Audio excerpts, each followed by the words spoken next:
Guys, tingnan nyo. Magtatanghali na. Ang lakas ang dami ng snow, ang lakas ng hangin. Tingnan nyo, oh, nagliliparan ang mga snow. Ay, tingnan nyo yung balcony namin. Yung aking mga pang garden stuff, oh. Napuno na lahat. Puno na yan. Ang aking lamisa, wala na. Ayan, nag-start pa naman ako maglagay ng aking mga tataniman sa mga herbs. Ayan, no? Puno na ng snow, guys.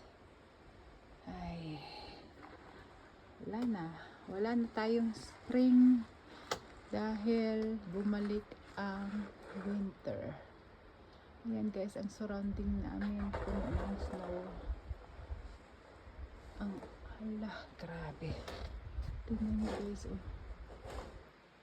Yung baba. Doon yan, 2 araw pa lang to, guys, na snow. Napuno na naman. Ay! Lamig. Ayan, guys. Pero nagpakita si araw. Ayan. Tingnan nyo, guys.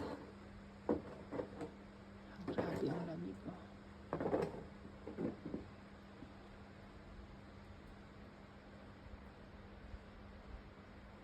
Ayan.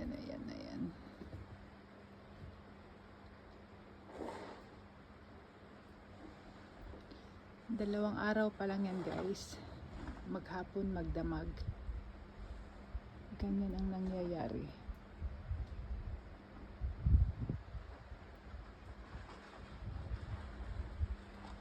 Grabe.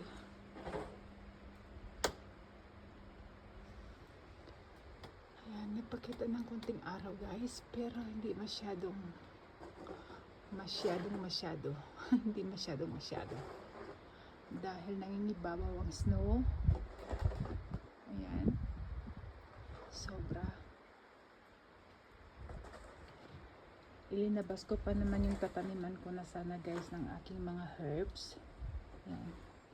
Dahil gusto ko sana mag-start ng maaga dahil akala ko magtuloy-tuloy na yung araw. Yun pala, hindi. Nagpatuloy pa rin ang pag-snow.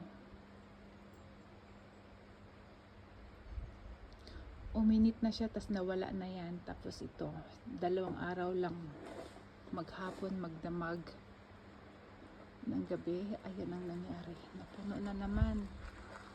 Pati yung mga sasakyan, guys. May mga nagpapala sa baba, pero wala kasi ako jacket, kaya hindi ako makapunta masyado. At puno na ng snow yung balcony, guys. So, hi, hanggang dito na lang. See you in my next video. Thank you for watching, guys. Please subscribe to my YouTube, my small house. Thank you. Bye.